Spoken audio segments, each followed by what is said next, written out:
გამარჯობა, მოგესალმებით. დღევანდელი ვიდეოს წერ პროგრამებთან დაკავშირებით უშუალოდ 112-113 ძრავებზე.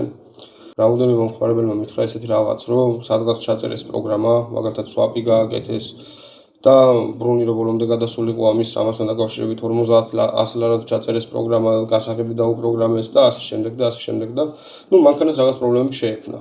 მაგრამ ამ ბრუნის გადაწევას საერთოდ გაუუქმეს ლამდები, გაუუქმეს ოზდუხამერი, მანქანას პრობლემა არანაირი არ აქვს, შეცდომას არ ძლევს, დიაგნოსტიკაზე არაფერს, მაგრამ ხან ძრავი ისტუქება, ხან რაღაც პრობლემა აქვს და დიაგნოსტიკაზე არაფერს არ წერს და სინამდვილეში ხდება შემდეგი რამ. ეს პროგრამა გავაკეთე რამოდენიმე წლის წინ, დაახლოებით 5 წლის წინ რა. სპრინტერზე და ხოვა მომხმარებელმა რომ ჩეკს ანთებს, ამის გამო ტექტათვალიერებას ვერ გადის და იქნებ ჩეკი ისე გავაუქმოთ, რომ ზამთრს რო გავაღებ. ჩეკი აინთო შეოლური და რო დაგუქავ ჩაქრეს ჩეკი. და დიაგნოსტიკაზე არაფერი არ დაწეროს. თან გაზზე იყო ეს მანქანა და თუ შესაძლებელი იყო რომ გამეკეთებინა ცოტა სიმძლავრის მომატება, გავაკეთეთ ესეც. ბუნებრივ გაზზე როდესაც მუშაობს მანქანა, ალების კუთხის უფრო მაღალ გრადუსის დაჭერის ალბათობა უფრო მეტია, ვიდრე ბენზინზე მომუშავე ძრავის.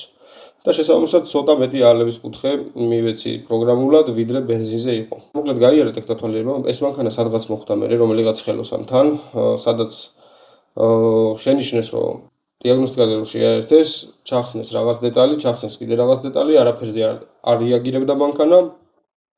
შესაბამისად არ წერდა და იფიქრეს რომ ლამდები, წინა ლამდები, რომლებიც სამუშაოდ ჭირდება მანქანას, უბრალოდ იქ შეცდომები იყო წაშლილი, მეტი არაფერი.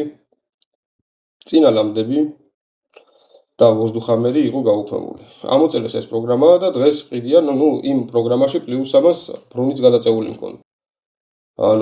ABS ESP-ის გარეშე მექანიკის შემთხვევაში, რომ ბრუნი გადავიდეს 6000-6500-ზე. ეს სამი დეტალი იფიქრეს, რომ იყო გაკეთებული ეს უხეშად რო ვთქვა, აგრენისწილი იყო მოხსნილი, ვოზდუხამერი იყო გაუქმებული და ლამდები იყო გაუქმებული, წინა ლამდები. ამოწერეს ეს პროგრამა და დაიწყეს ამ პროგრამის გასხვისება. არ აქვს მნიშვნელობა ახლა ვის აქვს ეს პროგრამა, ბევრს აქვს ძალიან. თბილისში ძალიან ბევრს აქვს და არა მარტო თბილისში. რეგიონებშიც ბევრს აქვს უკვე ეს პროგრამა და 100-დან 150 ლარამდე ამ პროგრამის ფასი. მაგრამ პრობლემა არის ერთი რამ.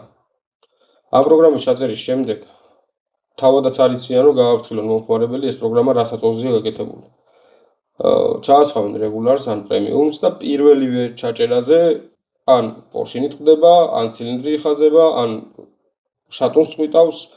მოკლედ სულ პრობლემებშია ამ პროგრამის შემდეგ მანქანები რა. ხო და საიდან ვიცი ახლა რომ ეს ჩემი პროგრამაა.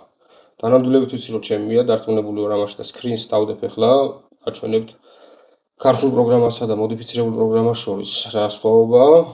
ტექსტური ფაილი იქნება და ტექსტს მიხვდებით რაშიც არის საქმე. ყველა ფაილს რომელსაც ვაკეთებ, შიგნით ფაილში ტექსტურად ვწერ vitex სახელს, ვაწერ ყველა ფაილს. ჩემი რეკომენდაცია იქნება მსგავს რაღაცას ვუმენდობით. არ უქმდება Mercedes-ზე 112-113 ძრავზე ვოზდუხამერი, არ უქმდება წინა ლამდები. თუ გააუქმოთ, მანქანა არ იმუშავებს. გააუქმოთ როგორც წინა ლამდების გათიშვა შეიძლება, მაგრამ ბევრად მეც დაგიწვავთ მანქანა, ბევრად არასტაბილური იქნება. ვოზდუხამერის ჩახსნის შემთხვევაში გაზის პედალის რეაგირება ან რესპონსი იგვიანებს 2 წამით დაახლოებით და ამის გაუქმების ალბათობა არ არსებობს. რო ყოფილიყო ამის გაუქმების ალბათობა, აუცილებლად გავაკეთებდი და გეცოდინებოდეთ უყოლეს რომ უქმდებოდეს, აუცილებლად გავაკეთებდი ამას.